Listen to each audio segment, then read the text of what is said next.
This is not an easy year due to pandemic. But we still stand firm and move forward to carry out our mission of service. Give yourself fully to God's word. For we know that within Him nothing is in vain.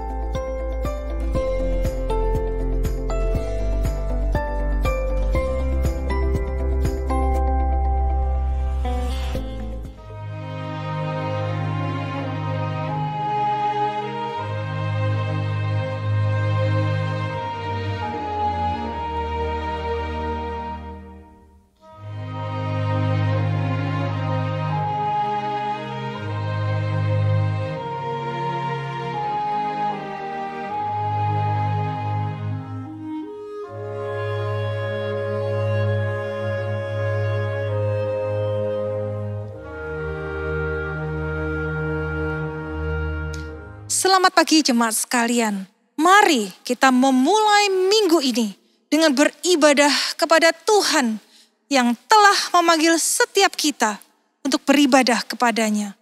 Mari kita datang kepadanya dengan hati yang penuh ucapan syukur dan bersuka cita. Dimanapun Anda berada, baik di Surabaya, di Indonesia maupun di luar negeri, kami menyambut dengan hangat. Selamat hari Minggu. Selamat beribadah.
Shalom jemaat sekalian, selamat pagi.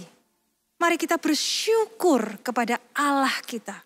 Karena Dia yang telah memanggil setiap kita untuk beribadah kepadanya. Allah yang mau berelasi dengan setiap kita. Mari di tempat kita masing-masing, kita meresponi panggilannya. Saya mengajak setiap kita bangkit berdiri.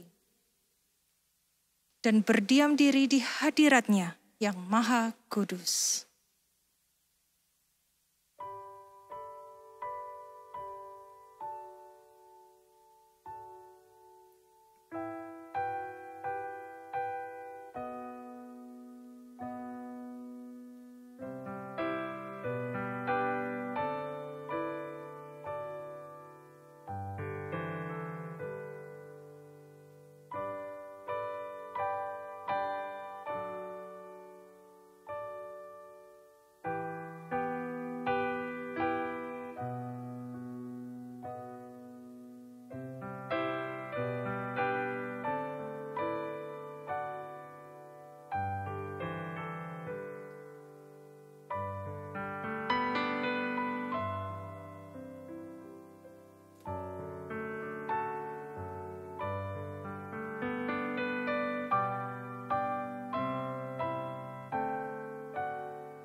firman kita adalah di dalam nama Tuhan yang menjadikan langit dan bumi.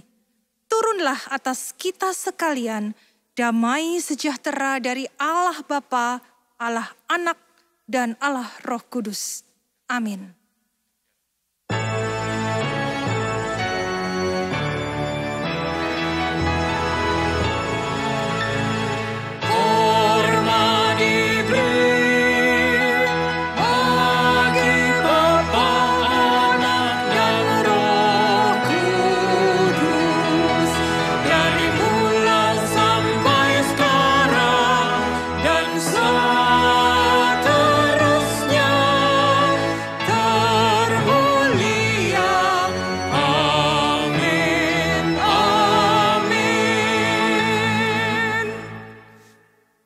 Beribadalah kepada Tuhan dengan sukacita. Datanglah ke hadapannya dengan sorak-sorai. Ketahuilah bahwa Tuhanlah Allah. Dialah yang menjadikan kita dan punya dialah kita, umatnya dan kawanan domba gembalaannya.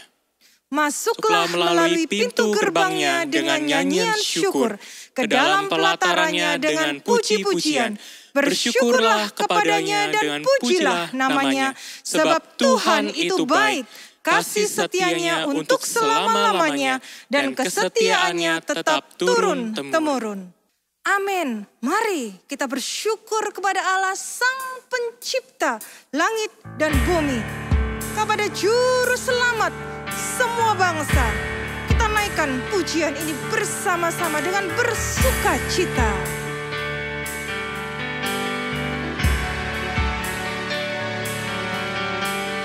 Tuhanku Yesus, Raja alam semesta, Kau Allah dan manusia.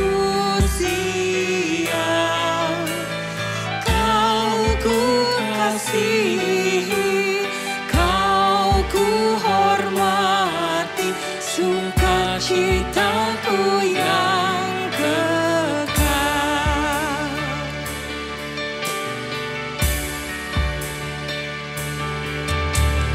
Indah padang hijau, indah hutan rimba, indah mekar bersemi. Kau lebih indah, Kau lebih suci, menghibur hati yang sedih.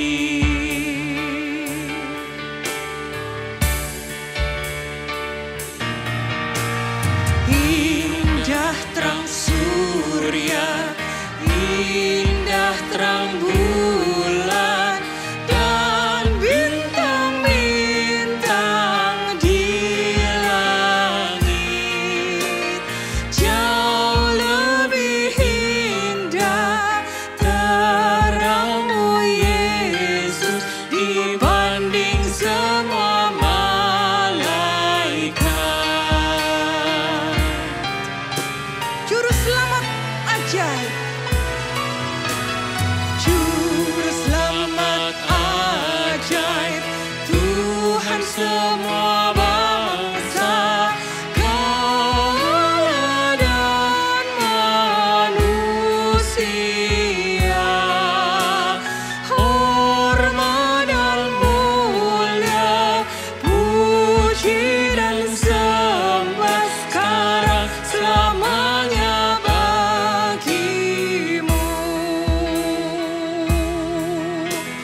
Hormat dan mulia, puji dan sembah sekarang selamanya bagimu.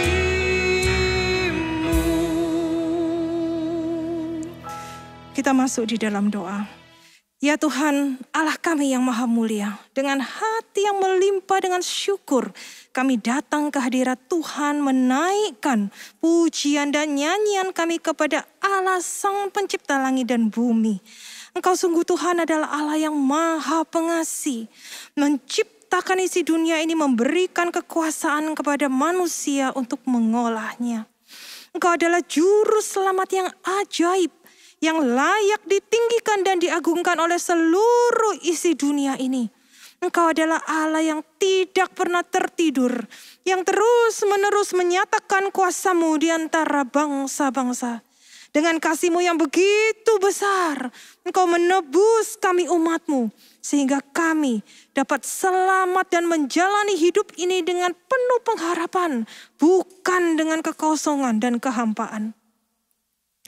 Tuhan, saat ini kami merendahkan hati kami untuk terbuka, untuk telanjang di hadapan Tuhan. Engkau tahu segala pikiran, hati, dan perasaan kami yang seringkali telah melukai hati Tuhan. Kami seringkali tidak melatih badaniah kami untuk dapat terus beribadah kepada Tuhan setiap hari, sehingga kami jatuh ke dalam tipu muslihat iblis. Tuhan, ampunilah kami. Dan kami mohon kuatkan kami, agar kami dapat berjerih payah dan berjuang dan menaruh pengharapan kami kepada Allah yang hidup, juru selamat semua manusia. Terima kasih Tuhan. Inilah doa ucapan syukur dan pengakuan dosa kami yang kami landaskan di dalam nama Yesus Kristus, juru selamat kami yang ajaib dan hidup. Amin. Saudara sekalian, kita yang telah mengaku dosa, mari kita mengangkat jiwa kita untuk bersukacita kepada Tuhan. Mengapa? Karena Mazmur 86 ayat 5 mengatakan, sebab Engkau, ya Tuhan, baik dan suka mengampuni dan berlimpah kasih setia bagi semua orang yang berseru kepadamu. Jemaat dipersilakan duduk. Sungguh tidak ada Allah yang seperti Engkau, ya Tuhan. Tidak ada seperti yang Engkau perbuat. Segala bangsa Kau jadikan akan datang sujud menyembah di hadapan Tuhan dan memuliakan nama Tuhan. Sebab Engkau besar dan melakukan keajaiban-keajaiban. How great is our God. Mari bersama paduan suara cherubim dari GKA Gloria Pacar, kita bersama-sama pujikan lagu ini.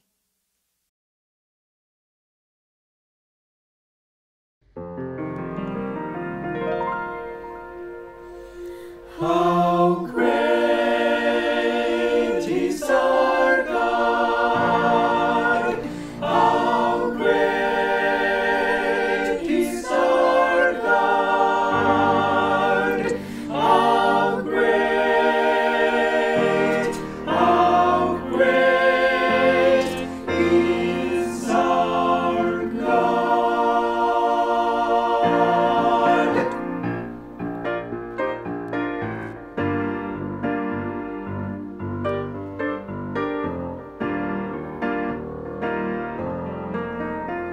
The splendor of the King, clothed in majesty. Let all the earth rejoice, let all the earth rejoice. He wraps himself in light, and darkness tries to hide. It trembles at his voice, it trembles at his voice. How great is our God. Sing with me, how great is our God. And all will see how great is our God.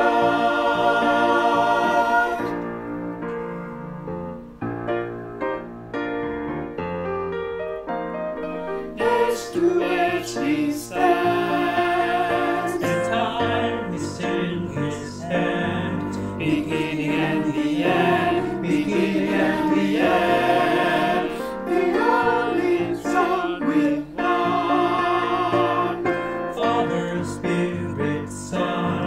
The lion and the lamb, the lion and the lamb, the lamb. How great is our God! Sing with me, how great is our God! And all say how great is our God! Then sings my soul, my Savior God to thee. How great thou art! How great is our God! How great is our God! Then sings my soul, my Savior God to thee. How great thou art! How great is our God! How great is our God! How great is our God!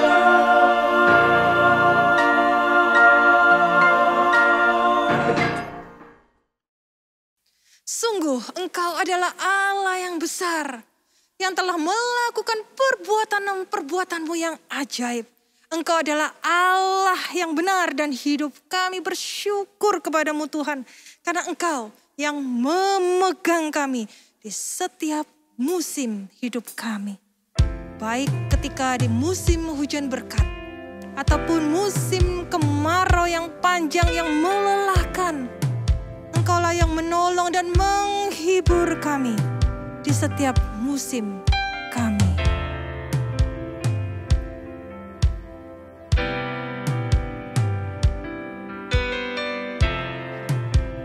Katakan bersama pujian ini.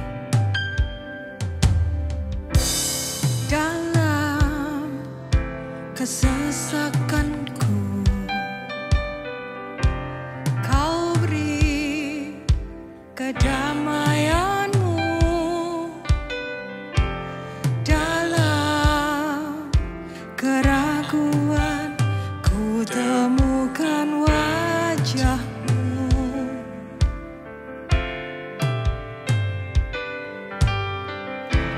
Karena pengorbanan-Mu, Kau jadikanku baru. Sungguh ku terkagum, amanku di dalam-Mu, Yesus. Kau membuatku sesuai rencana-Mu. Kau memegang setiap musim hidupku. Ku serahkan semua kekhawatiranku. Ku milik-Mu, ya Tuhan. Karena pengorbanan-Mu, Kau jadikanku baru. Sungguh ku terkagum, amanku di dalam-Mu, Yesus. Kau memangku sesuai rencana-Mu. Kau memegang setiap musim hidupku. Ku serahkan semua kekhawatiranku. Ku milik-Mu.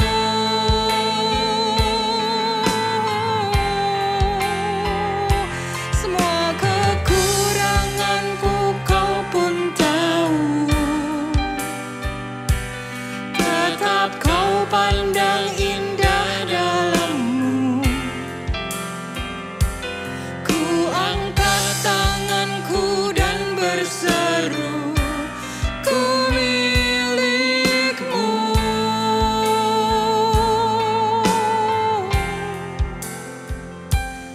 Semua kekuranganku Kau pun tahu. Tetap Kau pandang indah dalammu. Terima kasih Tuhan. Ku angkat tanganku dan berseru, Ku milik-Mu. Terima kasih Tuhan, bila saat ini kami boleh memuji Tuhan. Engkau memegang kami di setiap musim kami. Ketika kami mengalami berkat Tuhan, ketika kami mengalami sukacita Tuhan, kami bersyukur Engkau yang memberikannya kepada kami. Ketika kami melewati musim kemarau, seakan-akan kami masuk ke padang gurun yang panjang yang tidak ada batasnya.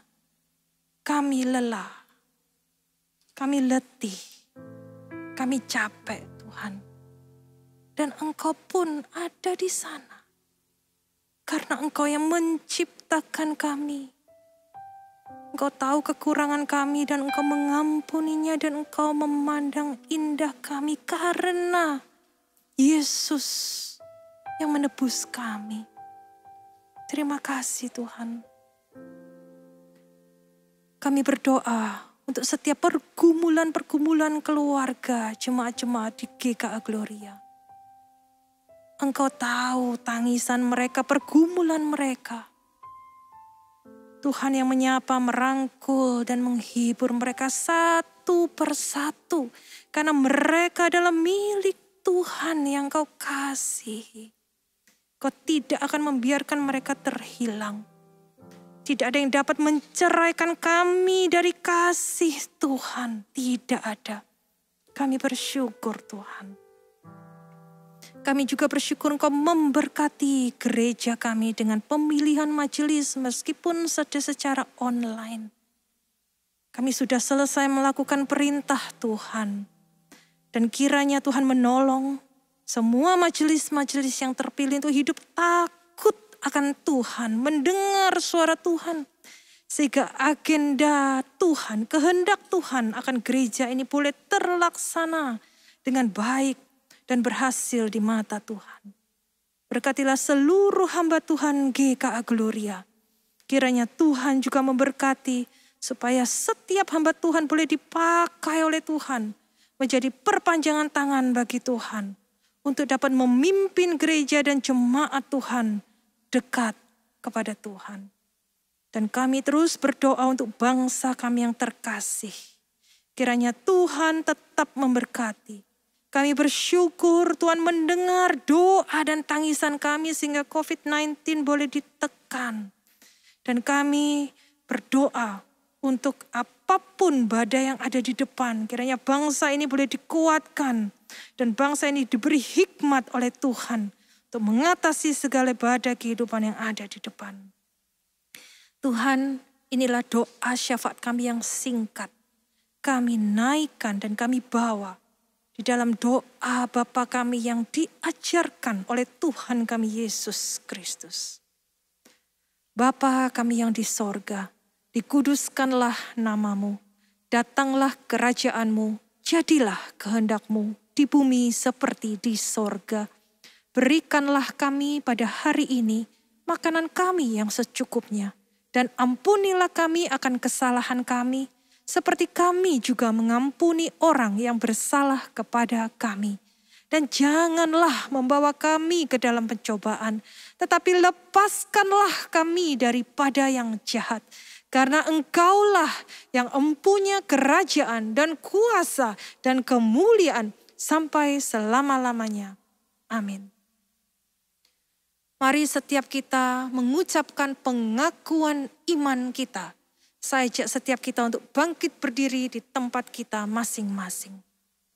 Pengakuan iman rasuli.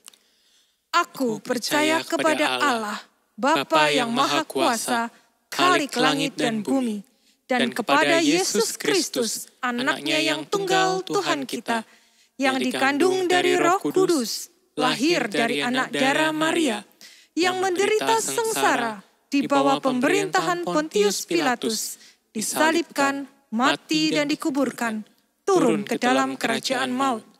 Pada hari yang ketiga, bangkit pula dari antara orang mati, naik ke sorga, duduk di sebelah kanan Allah, Bapa yang Maha Kuasa. Dan dari sana ia akan datang untuk menghakimi orang yang hidup dan yang mati. Aku percaya kepada Roh Kudus, gereja yang kudus dan am, persekutuan orang kudus, pengampunan dosa, kebangkitan tubuh, dan hidup yang kekal. Amin. Jemaat dipersilakan duduk. Ya Tuhan, tunjukkanlah kepada setiap kami jalan-Mu, supaya hidup kami ini sesuai dengan kebenaran-Mu. Bulatkanlah hati kami untuk takut akan nama-Mu. Kami ingin lebih dalam lagi mengenal Tuhan dan mengasihi Tuhan. Katakan bersama-sama jemaat pujian ini sebagai doa kita untuk masuk dalam firman Tuhan.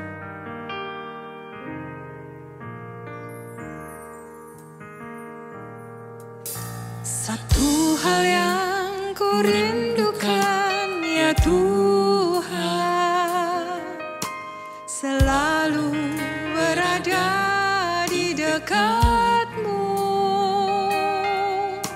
dengan segenap hati, dengan segenap jiwa, ku menanti di hadirat-Mu.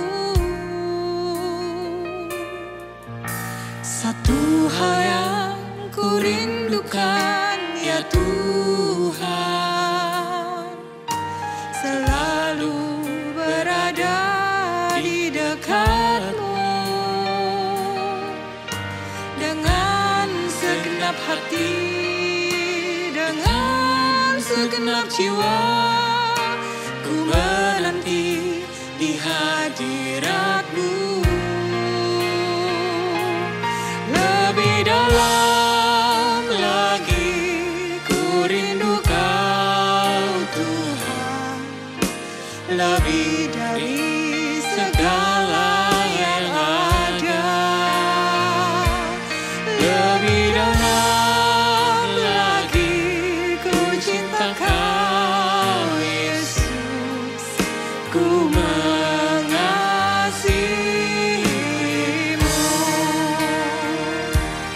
Lebih dalam lagi,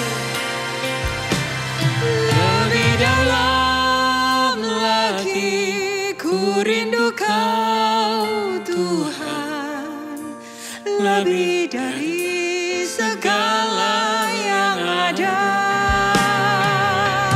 Lebih dalam lagi ku cinta Kau Yesus, ku mengasihi-Mu.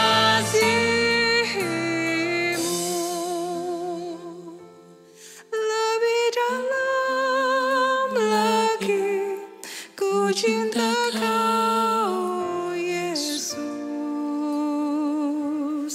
ku mengasihi-Mu.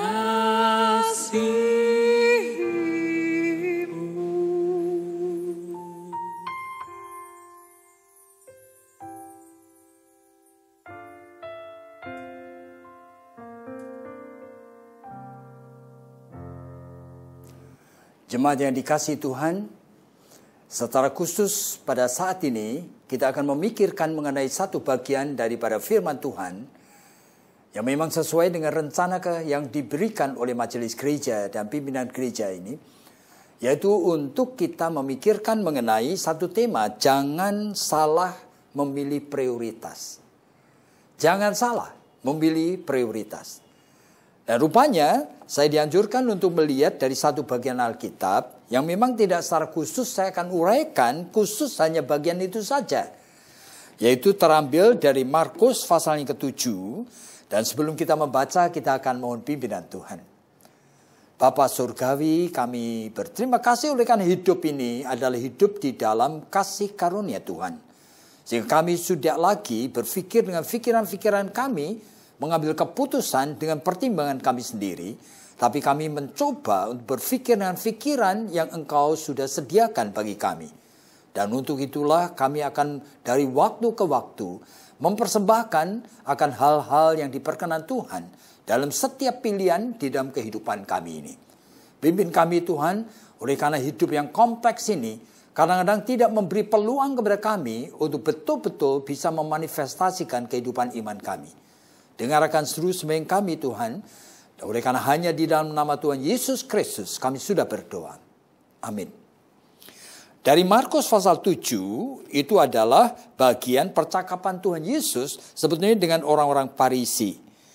Pada suatu hari serombongan orang Farisi dan beberapa ahli Taurat dari Yerusalem datang menemui Yesus. Mereka melihat bahwa beberapa orang muridnya makan dengan tangan najis, yaitu dengan tangan yang tidak dibasuh. Sebab orang-orang Farisi seperti orang-orang Yahudi lainnya tidak makan kalau tidak melakukan pembasuhan tangan lebih dahulu. Karena mereka berpegang pada adat istiadat nenek moyang mereka. Dan kalau pulang dari pasar, mereka juga tidak makan kalau tidak terlebih dahulu membersihkan dirinya. Banyak warisan lain lagi yang mereka pegang, umpamanya hal mencuci cawan, kendi, dan perkakas-perkakas tembaga. Karena itu datanglah orang-orang Farisi dan ahli Taurat itu bertanya kepada Yesus, mengapa murid-muridmu tidak hidup menurut adat istiadat nenek moyang kita, tetapi makan dengan tangan najis? Jawab Yesus kepada mereka, benarlah nubuat Yesaya tentang kamu, orang-orang munafik. Sebab ada tertulis bangsa ini memuliakan aku dengan bibirnya, hatinya jauh daripadaku. Percuma mereka beribadah kepadaku, sedangkan ajaran yang mereka ajarkan ialah perintah manusia. Jadi saudara, ini merupakan sesuatu percakapan yang sebetulnya cukup unik. Oleh karena apa? Oleh karena kalau kita mau berbicara secara objektif, sebetulnya pertanyaan yang kebetulan dikaitkan dengan persoalan yang saat itu ingin didiskusikan oleh orang Farisi dan kepala-kepala imam itu dengan Yesus Kristus adalah hal yang secara umum sebetulnya manusia pasti setuju. Yaitu kalau pulang dari pasar ya membersihkan badan. Ya kalau kamu mau makan ya cuci tangan.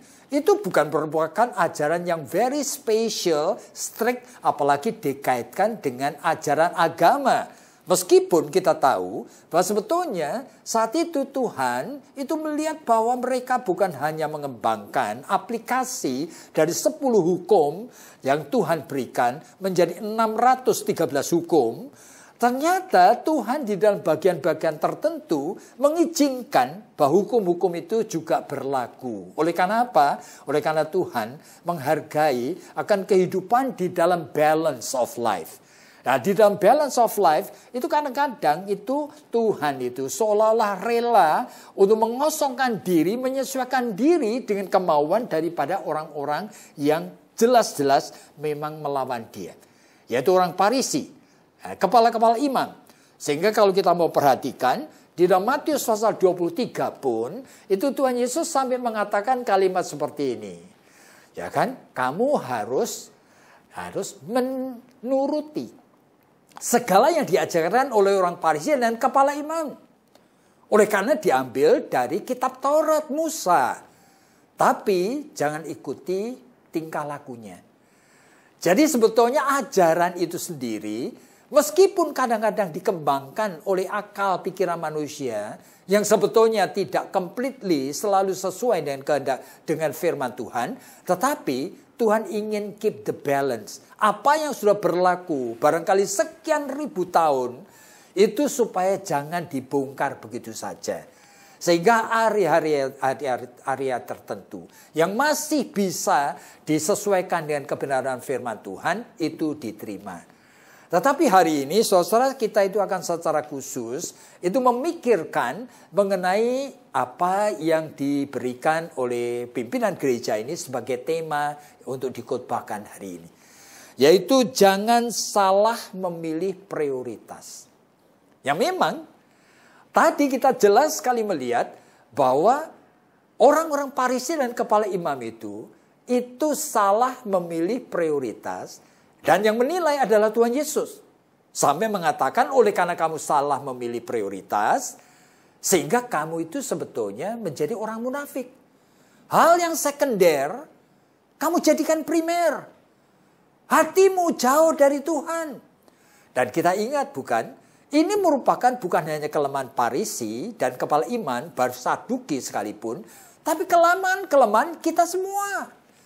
Saudara, di dalam suratnya Tuhan Yesus kepada jemaat di Efesus, itu 1 dari 7 surat yang dituliskan di dalam Wahyu pasal yang kedua, itu sebetulnya merupakan manifestasi daripada realita akan kemunafikan yang kita tidak sadari. Memilih akan prioritas yang keliru. Yaitu jemaat Efesus adalah jemaat yang baik. Sampai Tuhan itu memberikan pujian. Dan dia mengatakan, aku memuji engkau. Oleh karena kamu tekun dan tidak mengenal lelah. Dari 1 jemaat, kamu menjadi 7 jemaat. Berarti kamu giat sekali mengabarkan Injil. Aku memuji engkau. Engkau tidak pernah mengenal lelah. Sehingga engkau mungkin melakukan suatu discipleship yang begitu tekun. Sehingga seluruh jemaat itu tahu kalau ajaran Nikolaus yang tidak benar itu, yang sesatnya mungkin sedikit sekali, tapi tidak sesuai dengan ajaran para rasul. Langsung kamu tahu, bisa mendeteksi. Berarti ini jemaat yang sudah terlatih dengan discipleship yang baik. Aku memuji kamu. Bahkan Yesus Kristus mengatakan dalam suratnya, aku memuji engkau oleh karena apa? Engkau rela menderita oleh karena namaku. Ajaib sekali. Jadi ada jemaat yang bisa rela, betul-betul rela memikul salib oleh karena dia menjadi orang Kristen. Tetapi pujian-pujian dari Tuhan seperti ini kemudian dilanjutkan dengan satu kalimat dari Tuhan Yesus sendiri. Sayang sekali, engkau tidak mencintai aku lagi. Engkau sudah kehilangan kasihmu yang semula terhadap aku. Oleh sebab itu jika engkau tidak bertobat. Nah, ini kata-kata Tuhan. Berarti ada waktu mereka tadinya sungguh setia memilih prioritas yang tepat. Tapi prioritas yang tepat itu dengan berjalannya waktu sudah menggeser mereka dan bahkan menjebak mereka, membelenggu mereka, akhirnya diperbudak seolah-olah mereka itu menjalankan apa yang Tuhan kehendaki. Padahal semua tingkah laku agamawi yang baik itu adalah merupakan kesempatan untuk mendemonstrasikan hubungan pribadi. Berarti untuk mendemonstrasikan cintanya mereka kepada Allah di dalam Tuhan Yesus Kristus. Tetapi justru yang menjadi esensi, yang menjadi prioritas ini bisa hilang. Jadi saudara perlu sekali kita itu belajar untuk bisa memilih prioritas yang tepat. Tetapi di dalam kehidupan ini, ternyata prioritas itu tidak mudah untuk begitu saja kita pilih. Kita percaya sebagai orang Kristen kita adalah milik Tuhan. Dalam 1 Korintus pasal 6 disebutkan engkau sudah ditebus. Dibeli dengan harga tunai. Hidupmu bukannya milik kamu lagi, melainkan Kristus. Sehingga seorang yang bernama Abraham Kuyper itu sampai mengatakan kalimat ini. There's not even a square inch. Satu bagian kecil in the domain of human existence. Di dalam area kehidupan manusia Kristen ini. Di mana Jesus Christ itu will not say that is mine. Ya, Yesus Kristus tidak akan mengatakan, itu milikku. Semuanya milik Tuhan. Ada seorang hamba Tuhan mengatakan dengan kalimat yang tepat, if Christ is not the Lord of all, jikalau Kristus itu bukan Tuhan atas segala sesuatu, He is not the Lord at all. Dia bukan Tuhan yang sesungguhnya. Oleh karena segala sesuatu termasuk makan, minum, bahkan pada saat kita mencuci akan piring dan panci. Martin Luther mengatakan even washing pot and pan. Itu adalah worshiping to God. Sehingga hatimu, pikiranmu itu adalah untuk memuliakan Tuhan. Jadi hidup yang seperti ini, itu adalah hidup yang sudah dianugerahkan. Dan untuk memenuhi seperti itu, Allah sudah memberikan melalui Tuhan Yesus Kristus penyertaannya. Dia dikatakan bahwa kamu itu punya tubuh adalah rumah roh. Roh Kudus diam di dalam kamu. Sehingga tidak ada excuse lagi untuk kita mengatakan, saya tidak bisa. Tidak ada excuse lagi. Oleh karena Roh Kudus sudah bersama dengan kamu. Tetapi realitanya. Jadi realita kehidupan sebagai anak Tuhan. Yang sudah ditebus dengan darah Kristus. Sudah menerima kelahiran baru. Yaitu kasih karunia dari Tuhan. Ternyata tidak otomatis mengubah kita.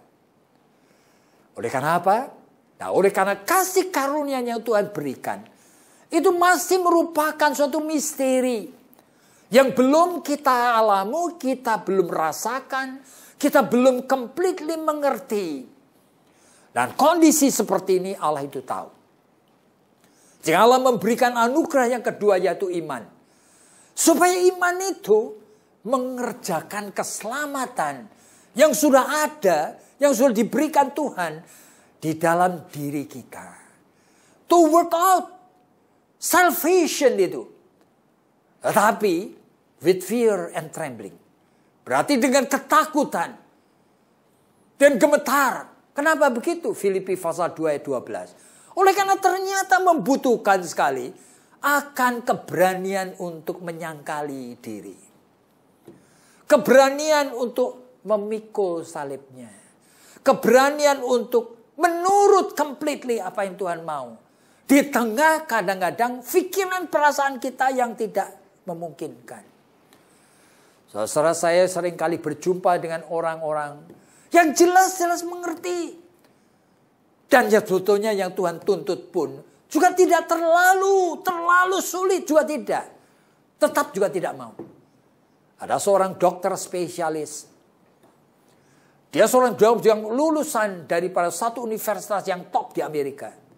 Dan kembali ke Indonesia menjadi satu spesialis X. Saya tidak akan sebutkan. Nanti saudara ingin tahu siapa dia. Dia laku sekali. Prakteknya kadang-kadang sampai jam 11 malam. Saudara. Tiap hari. Luar biasa. Dia diundang untuk menjadi speaker. Di beberapa sekolah terkenal. Bahkan di Amerika juga. Sampai ke Australia segala. Dia bangga sekali. Masuk ke office-nya itu penuh dengan penghargaan luar biasa. Pada suatu hari dia ketahuan kalau anaknya laki-laki yang pertama itu terjerat narkoba. Dan bukan hanya terjerat narkoba seperti biasa anak-anak yang suka coba-coba. Dia sampai menjadi distributor diam-diam. Dia menjadi penjual narkoba, bayangin. Nah, ketika ditangkap, dia dipenjara itu 2 tahun. Sulit sekali untuk mengeluarkannya. Nah, sekarang sudah keluar anak itu. Lalu, di dalam percakapan, saya merasa sungguh. Seorang anak yang masih muda, yang belum sampai 30 tahun usianya.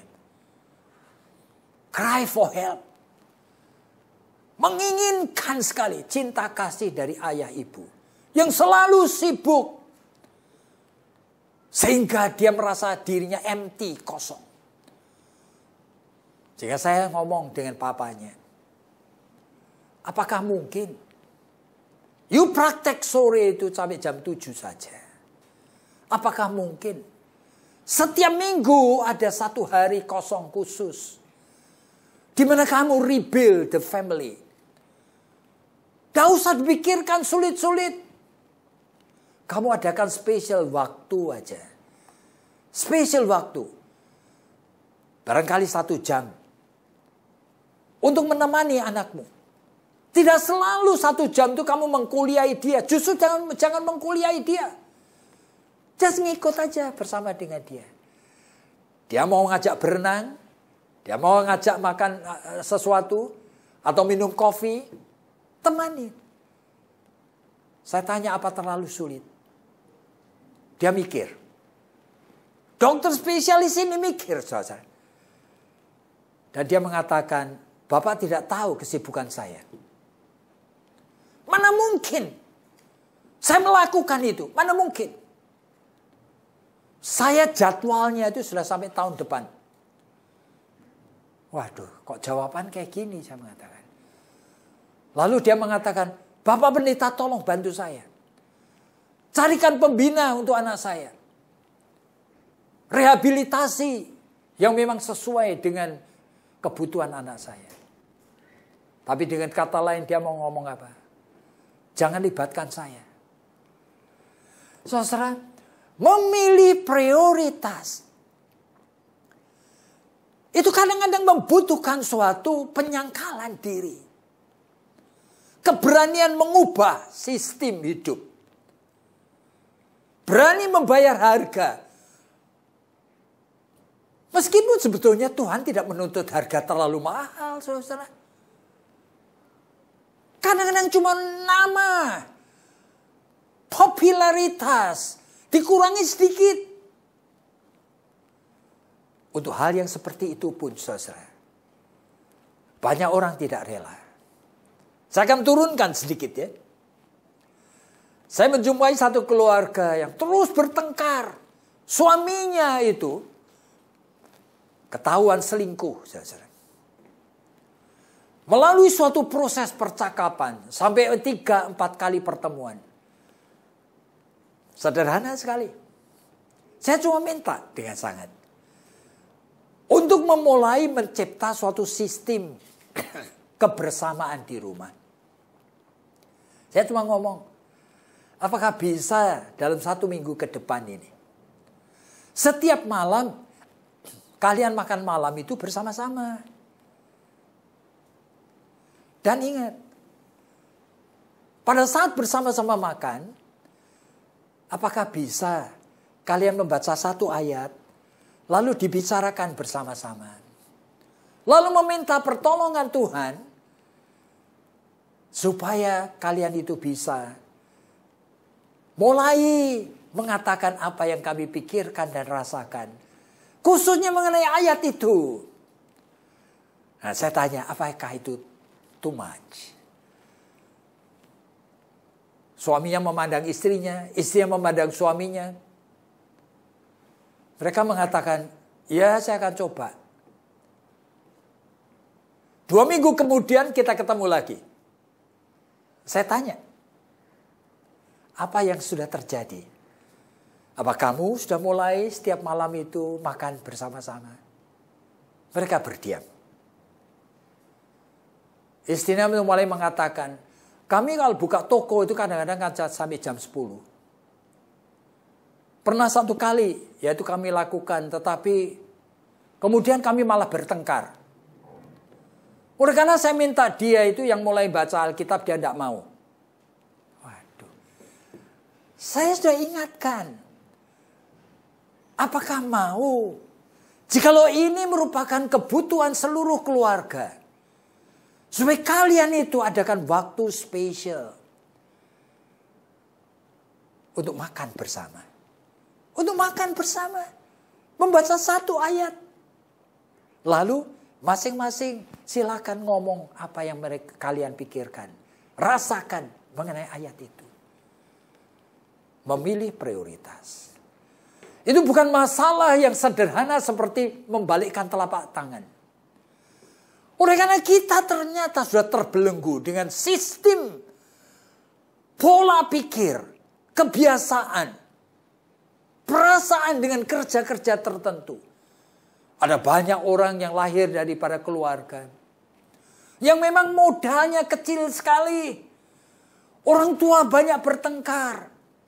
Tidak pernah memperlakukan anaknya secara personal. Sehingga kebutuhan primer dari anak itu mulai lahir. Usia 2-3 tahun, 3-4 tahun, 4-5 tahun. Seringkali ada area-area yang hilang. Bayangkan.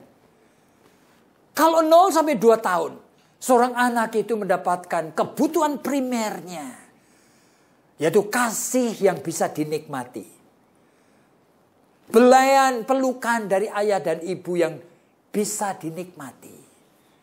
Suasana Roma yang aman, damai, sejahtera. Usia 0-2 tahun anak belum berpikir seperti kita. Tetapi membentuk pola-pola. Yaitu responnya terhadap manusia. Kalau kedua orang tua bertengkar, seringkali omongannya tidak enak didengar. Bahkan merasa terganggu kalau anak itu bangun barangkali jam 2 pagi. Caranya mengganti popok.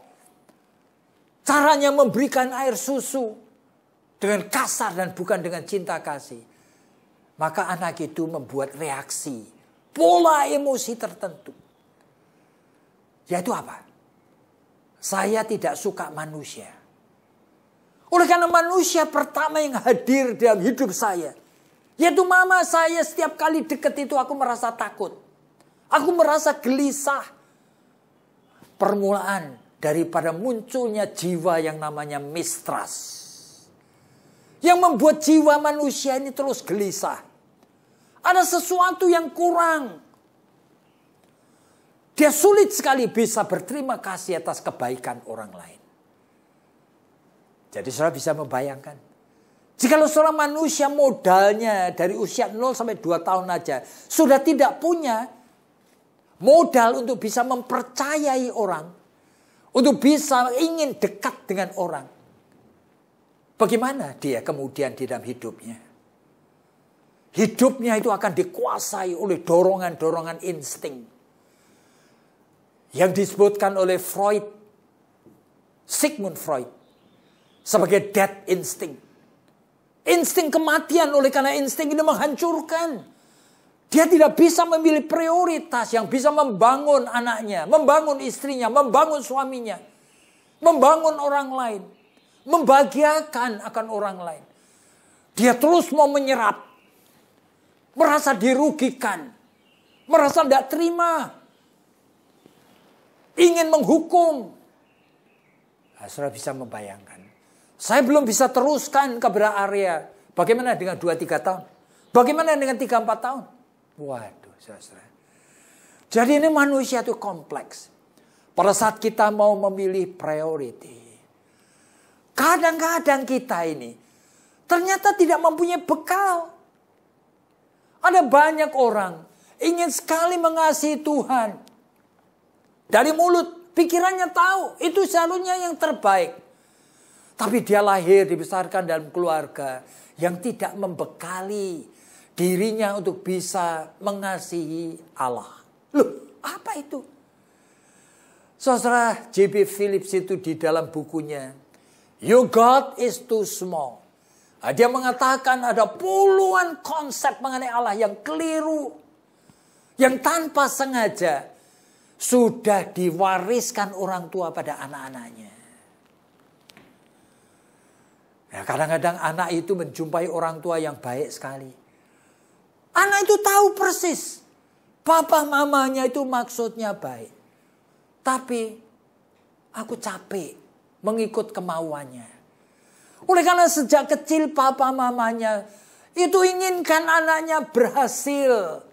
Sehingga apa? Terus menerus diberikan les ini, les itu. Habis pulang sekolah masih les ini, les itu. Supaya apa? Supaya punya achievement. Keberhasilan. Tapi orang tua tidak sadar. Di dalam jiwa anak ini sudah terbentuk pola tertentu. Yaitu orang tua yang mengasihi aku pun. Meskipun maksudnya baik.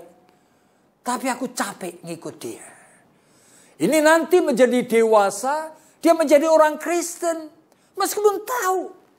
Tuhan Yesus mati untuk aku. Allah itu mengasihi aku. Tapi ikut Tuhan itu capek. Oleh karena apa? Tuhan mirip papaku. Mirip mamaku. Yang selalu menuntut aku lebih daripada kemampuanku. Aku mau nurut dia sampai di sini, dia naik lagi. Sampai di sini, naik lagi dia. Tidak pernah Tuhan itu terpuaskan. Sehingga orang seperti ini menjadi orang Kristen pun. Meskipun tahu mau memilih yang prioritas, dia tetap tidak memilihnya. Oleh karena apa? Oleh karena dia sudah capek. Tidak mau berjuang hidup ini. Tidak bisa diatur oleh Allah yang selalu menginginkan kebenarannya, disiplinnya, ya kan? Firman-Nya itu harus diterima dengan sempurna. Sulit sekali bagi kita. Jadi saudara, pada saat kita itu berpikir mengenai jangan salah pilih prioritas. Kita yang pertama kenal diri kita sendiri. Jika oleh karena kita kenal diri kita sendiri, seharusnya kita tahu kita bisa apa tidak bisa. Mampu apa tidak mampu. Sama seperti yang Tuhan katakan kepada orang Farisi itu. Kamu munafik. Oleh karena kamu merasa kamu benar di dalam ketidakmampuanmu. Seharusnya kamu jujur dan mengatakan kejujuran bahwa kamu tidak mampu. Dan Tuhan akan help. Sama seperti bapak yang anaknya dirasuk setan itu. Di dalam Markus pasal yang ke-10 itu mengatakan apa? Tuhan jikalau bisa, engkau pasti bisa menyembuhkan anakku. Yesus mengatakan, kenapa kamu mengatakan kalau aku bisa? Oh, tiba-tiba dia sadar. Aku percaya, engkau pasti bisa Tuhan. Tapi dia sadar lagi. Oleh karena dia ragu-ragu. Ampuni aku yang kurang percaya. Aku tidak begitu sure. Ampuni aku. Jadi ini suatu kejujuran bahwa kita tidak mampu untuk memilih prioritas yang Tuhan sediakan. Tapi kita itu cry for help. Kita meminta pertolongan Tuhan. Dan saudara, kita mengenal akan rasul besar yaitu Petrus. Petrus itu berkali-kali itu menyadari dirinya tidak bisa. Di dalam Lukas pasal yang ke-5, ketika dia itu menjumpai bahwa dia itu meragukan Yesus. Dan ternyata Yesus yang dia ikuti itu bisa melakukan segala sesuatu yang impossible bagi dia. Yang sudah semalaman sesuai dengan pengalamannya sebagai seorang nelayan puluhan tahun. Dia tidak mendapatkan apa-apa. Tapi Yesus mengatakan, tebarkanlah jalanmu sekali lagi. Dia mengatakan, Tuhan, semalam-malaman aku sudah mencoba loh. Tapi oleh karena engkau yang suruh, ya aku akan coba lagi. Ternyata mendapatkan begitu banyak ikan. Dia sadar sekali. Tuhan, tinggalkan aku. Aku tidak berlayak untuk menjadi murid-Mu. Jadi ini orang itu mengerti sekali kelemahannya. Dan tahu kadang-kadang dia harus memilih prioritas dan ternyata dia tidak mampu. Di dalam Matius pasal yang ke-16, Yesus bertanya itu kepada murid-muridnya mengenai apa kata orang, siapa sebetulnya anak manusia ini? Mereka mengatakan Elia. Ada yang mengatakan Yohanes Pembaptis. Menurut katamu siapa aku? Simon cepat sekali mengatakan, engkau adalah Mesias, anak Allah yang hidup. Yesus mengatakan, berbahagialah engkau Simon Petrus. Oleh karena yang ngomong ini bukan engkau sendiri. Roh Bapakku. Berbahagialah engkau. Oleh karena roh Bapakku menuntun lidahmu, pikiranmu, hatimu mengatakan kebenaran. Di atas iman yang anugerah ini, aku akan membangun akan gerejaku. Tidak ada alam maut, kuasa apapun juga yang bisa menghambat, bisa merusak gerejaku. Tapi beberapa menit kemudian, sambil jalan mungkin Yesus mulai ngomong, anak manusia ini dalam perjalanan ke Yerusalem akan ditangkap, disesah, diadili, dianiaya, dan dibunuh sampai mati. Tiba-tiba Simon Petrus menarik Yesus ke pinggir. Dengan sopan loh. Tetapi dia ingin supaya bicara personal. Dari hatinya yang terdalam. Hati nuraninya yang mencintai Yesus. Dia mengatakan apa? Tuhan, Jangan sekali-kali itu terjadi padamu. Yesus mengatakan apa kepada Simon Petrus? Enyahlah dari depanku. Iblis, kamu hanya berpikir dengan pikiran manusia. Bayangin. Memilih prioritas. Sampai kepada hati nurani pun kadang-kadang fail. Hati nurani ingin mencintai Yesus. Tetapi secara personal. Kekuatan natural. Ternyata tidak bisa. Ada momentum-momentum tertentu. Kita tidak mungkin memilih itu. Prioritas. Kecuali Roh Kudus menolong kita. Dengan kesadaran seperti itu, Petrus mengulang lagi kesalahan lagi dengan mengkhianati Yesus sampai ketiga kalinya. Sehingga dia tahu, tidak mungkin. Tidak ada satu orang pun yang bisa memilih prioritas yang tepat all the time.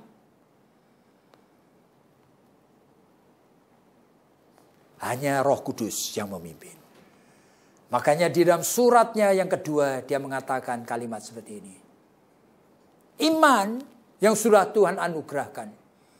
Untuk aku bisa mengalami keselamatan yang dia anugerahkan itu pun. Ternyata tidak cukup.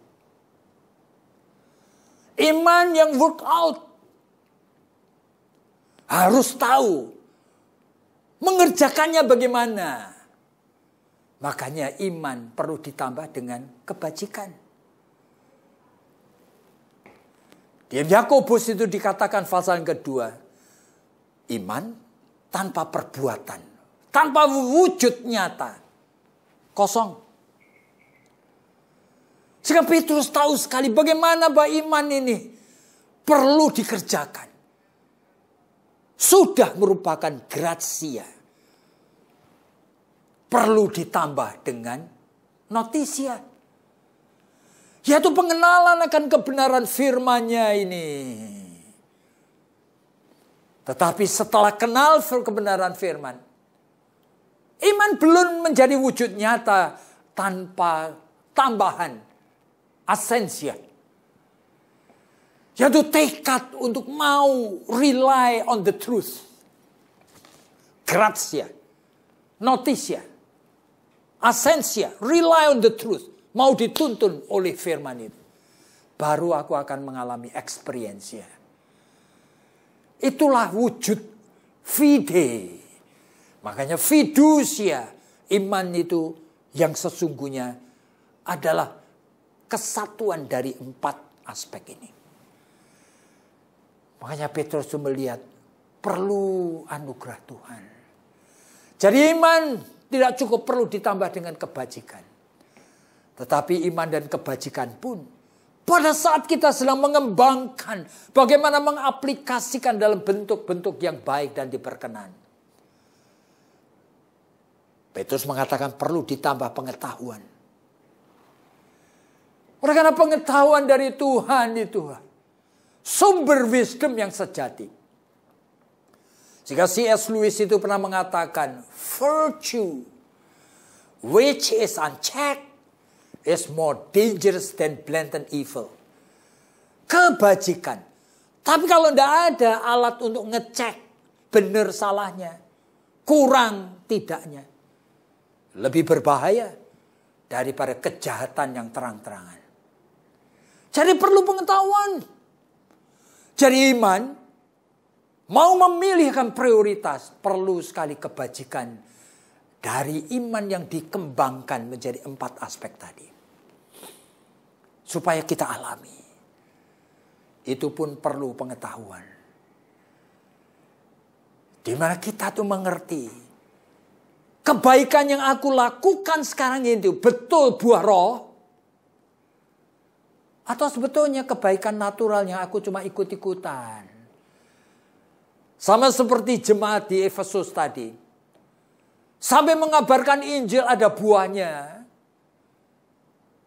Itu hukum alam. Oleh karena aku rajin. Atau itu buah roh. Bisa mendeteksi. Itu perlu knowledge. dari Tuhan. Tapi iman tambah kebajikan tambah pengetahuan itu pun perlu tambah lagi ketekunan. Oleh karena memelihara dan mengembangkan knowledge yang Tuhan beri, itu perlu ketekunan. Tidak satu kali. Pada saat kita mengaplikasikan sesuatu. Di dalam Matius pasal yang ke-15. Tuhan Yesus pernah menghardik orang-orang Farisi itu. Kamu munafik. Oleh karena apa? Oleh karena kamu memang diajar untuk mencintai Allah. Mencintai akan bait Allahnya. Sehingga memang ada aturan. Kamu memberi persembahan kepada bait Allah. Oke? Tapi kadang-kadang prioritasnya itu bukan itu. Kenapa kamu mengabaikan memberikan uang pada orang tuamu? Sehingga di dalam Matius pasal 15 itu disebutkan kalimat seperti ini. Segala sesuatu yang kamu punya, yang sebetulnya kamu sediakan untuk membiayai kedua orang tuamu. Kamu sekarang menemukan excuse, bukan? Saya sudah berikan semuanya itu kepada bait Allah. Sehingga kamu sekarang merasa tidak perlu lagi membiayai orang tuamu. Waduh. Tuhan mengatakan, kamu munafik. Jadi pada waktu tertentu, memang betul mempersembahkan uang, offering untuk Tuhan. Untuk bait Allah. Untuk gereja dan pelayanan. Penting. Tapi kamu jangan memilih prioritas yang keliru. Karena ada saat-saat bahwa itu tuh menjadi sekunder. Yang lebih penting. Nah, bagaimana kamu tahu?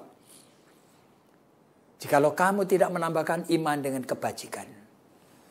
Jikalau kamu tidak menambahkan iman kebajikan dengan pengetahuan. Jikalau kamu tidak menambahkan iman kebajikan pengetahuan dengan ketekunan. Dan itu pun Petrus sadar. Memilih prioritas. Ternyata dinamis sekali. Walk with spirit. Jika dia mengatakan ketekunan itu pun harus ditambah dengan kesalehan. Yaitu kesadaran diri. Bahwa aku ini secara khusus sedang disisihkan. Dipersiapkan untuk menjadi bejana di tangan Tuhan untuk pekerjaannya. Jadi mengerti diri kita ini siapa. Baru saat itulah kasih Kristus itu mulai melimpah hadir di dalam jiwaku. Nah, oleh karena kasih Kristus mulai melimpah, aku akan dituntun memilih prioritas dalam hal apa saja. Sehingga segala sesuatu itu memuliakan Khaliknya. Baik makan minum, baik pelayanan pekerjaan, baik hubungan dengan orang tua, dengan anak, dengan suami, dengan istri. Apa saja. Kita akan memilih prioritas untuk God's glory. Karena Tuhan dipermuliakan melalui pemberitaan firman ini. Mari kita tunduk kepala dan berdoa. Bapa Surgawi, tolong kami semua supaya sadar dan mengerti. Dan rela dituntun Roh Kudus. Kami memilih prioritas yang diperkenan Tuhan. Dalam setiap saat. Dalam segala hal. Oleh karena hanya dalam nama Tuhan Yesus kami berdoa. Amin. Bersyukur untuk firman yang telah dibagikan kepada setiap kita. Mari kita meresponinya dengan memberikan diri kita sebagai persembahan yang hidup. Dan uang kita kepada Tuhan. Mari kita memberikan persembahan dengan cara scan QRIS gereja masing-masing.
mari kita bersyukur dan memuji lagu ini dengan bangkit berdiri.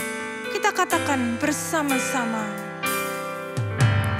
Tuhan, ku mau menyenangkan-Mu. Tuhan, bentuklah hati ini jadi bejana untuk hormat-Mu. Cemerlang bagai emas murni, menyenangkan-Mu, senangkan-Mu. Hanya itu kerinduanku, menyenangkan-Mu, senangkan-Mu. Hanya itu kerinduanku.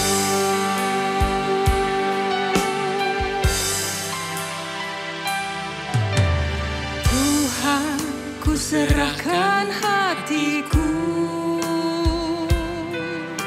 semua ku berikan padamu. Kuduskan hingga tulus selalu, agar aku menyenangkan-Mu, menyenangkan-Mu, senangkan-Mu. Hanya itu kerinduanku, menyenangkan-Mu, senangkan-Mu. Hanya itu kerinduanku, menyenangkan-Mu, senangkan-Mu. Hanya itu kerinduanku, menyenangkan-Mu, senangkan-Mu. Hanya itu kerinduanku, hanya itu kerinduanku.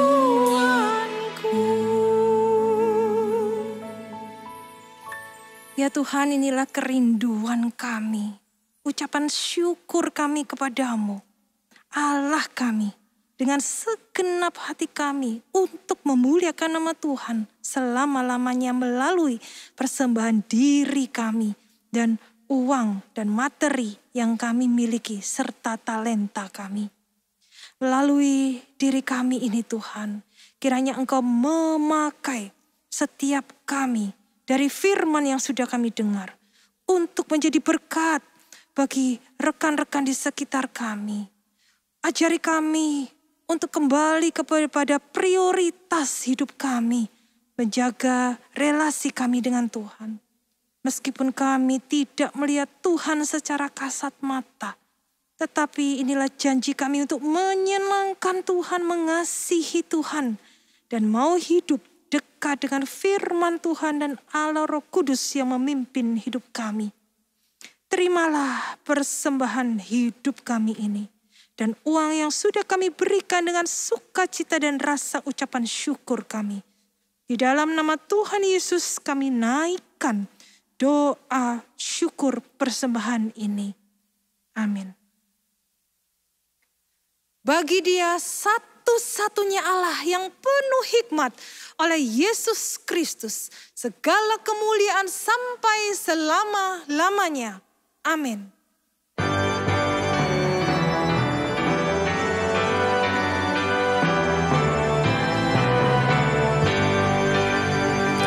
Puji Allah Bapa Putra, puji Allah Roh Kudus, ketikanya yang esa, mohon selamat sumber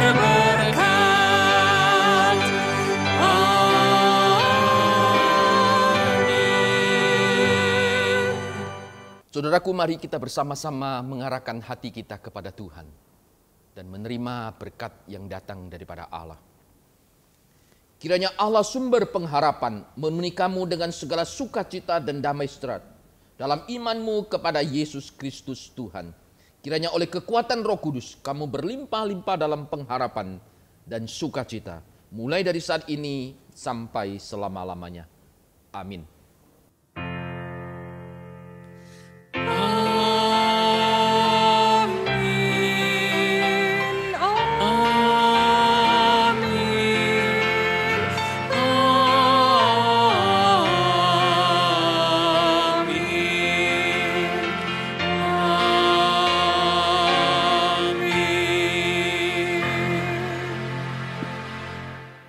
Ibadah kita sampai di sini, jemaat dipersilakan duduk. Mari kita tetap menjadi pelaku firman yang setia dan menyenangkan Tuhan dalam hidup kita. Selamat hari Minggu, Tuhan memberkati.